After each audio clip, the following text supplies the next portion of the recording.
क्या आप जानते हैं 10 महाविद्याओं के बारे में, जो हिंदू धर्म विशेष रूप से शाक्त परंपरा में देवी के 10 महान रूप और उनके शक्तिशाली रूप दर्शाते हैं। यह रूप आदि शक्ति माँ दुर्गा के अलग अलग स्वरूप माने जाते हैं। पहली जो 10 महाविद्याओं में से एक माता है काली माता, जो समय, मृत्यु और विनाश की देवी है। अहंकार और बुराई का नाश करती है।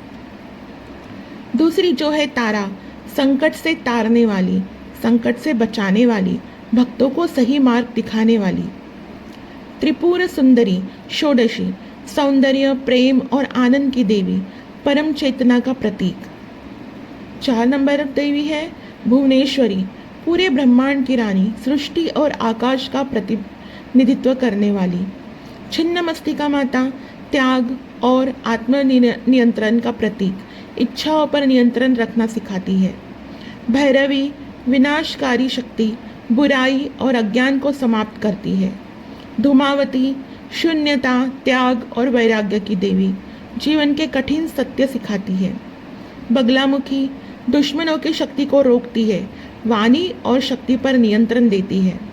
मातंगी, संगीत, ज्ञान और वाणी की देवी, सरस्वती के समान गुण होते हैं। कमला, लक्ष्मी का रूप, धन, सुख और वैभव देती है।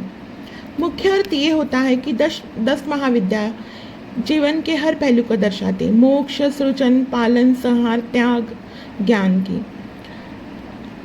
10 महाविद्याओं की उत्पत्ति कैसे हुई? यह कथा सती और शिव से जुड़ी है। एक बार की बात है, सती के पिता दक्ष ने एक बड़ा यज्ञ किया, लेकिन उन्होंने जानबूझकर शिव जी को आमंत्रित नहीं किया। सती उस यज्ञ में जाना चाहती थी, लेकिन शिव जी ने मना किया, क्योंकि वहाँ उनका अपमान हो सकता था। फिर भी सती जाने के लिए अडिग रही। तब क्या हुआ, जब शिव जी ने सती को रोकना चाहा, तभी सती ने अपना भयंकर और रौद्र रूप और दिव्य रूप दिखाया, जिन्होंने एक साथ 10 अलग अलग रूप धारण किए, जो चारों दिशाओं और 10 दिशाओं में फैल गई और शिव जी को हर तरफ से घेर लिया। ये वही रूप 10 महाविद्याएं कहते हैं: काली, तारा, त्रिपुर सुंदरी, भुवनेश्वरी, छिन्नमस्ता, भैरवी, धूमावती, बगलामुखी, मातंगी और कमला। आगे क्या हुआ? इन रूपों को देखकर शिव जी ने सती की शक्ति पहचानी और उन्हें जाने की अनुमति दी।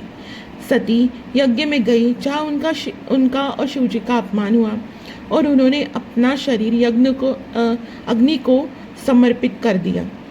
इसी कथा का अर्थ है 10 महाविद्याएं दिखाती है कि देवी एक ही है, लेकिन उनके रूप अनेक हैं।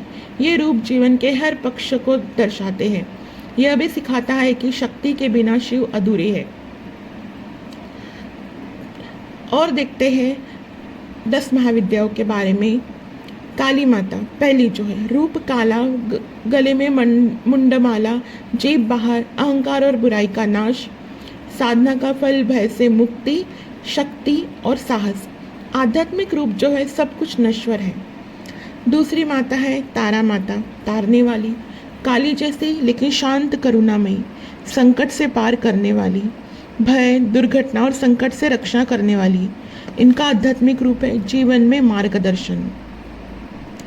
तीसरी है त्रिपुर सुंदरी, अत्यंत सुंदर, लाल वस्त्र पहने हुए, सौंदर्य, प्रेम और आनंद की देवी, मानसिक शांति, आकर्षण और सुख। आध्यात्मिक रूप है आनंद ही परम सत्य है। भुवनेश्वरी, विशाल ब्रह्मांड को धारण करने वाली, सृष्टि और आकाश उनका अर्थ है। साधना फल है घर परिवार में सुख और स्थिरता।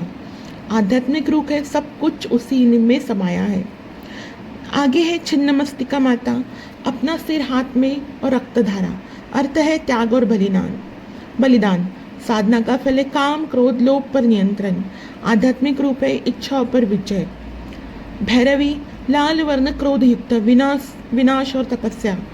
साधना का फल जो है ऊर्जा, आत्मबल और साधना में प्रगति। आध्यात्मिक रूप है अनुशासन और तप। धूमावती, वृद्ध, विधवा रूप, अर्थ में है शून्यता, दुख, वैराग्य। साधना का फल मोह माया से मुक्ति। आध्यात्मिक रूप है सब कुछ खाली है। बगलामुखी माता, पीले वस्त्र, शत्रु की जिभ पकड़ते हुए, अर्थ शत्रु और नकारात्मक सोच को रोकना। साधना का फल है कोर्ट केस, दुश्मन, वाणी पर विजय। आध्यात्मिक रूप है नियंत्रण और स्थिरता। मातंगी जो है हरे नीले रंग, वीणा धारण, ज्ञान संगीत की वाणी की देवी। साधना का फल बुद्धि, कला, बोलने की शक्ति। आध्यात्मिक रूप है शुद्ध अभिव्यक्ति। लास्ट बट नॉट लिस्ट कमला देवी। रूप है कमल पर बैठी, स्वर्ण आभा, धन समृद्धि। साधना फल है आर्थिक सुख और वैभव। और आध्यात्मिक रूप है भौतिक और आध्यात्मिक संतुलन। ये देवियों के रहस्य है। शॉर्ट में देखते हैं थोड़ा। काली माता अहंकार का अंत, तारा माता मार्गदर्शन, त्रिपुर सुंदरी आनंद, भुवनेश्वरी विस्तार, छिन्नमस्तिका त्याग, भैरवी तपस्या, धूमावती शून्यता, बगलामुखी नियंत्रण, मातंगी अभिव्यक्ति, कमला समृद्धि। अंत में ये सब मिलकर हमें मोक्ष और मुक्ति की ओर ही ले जाती है। धन्यवाद।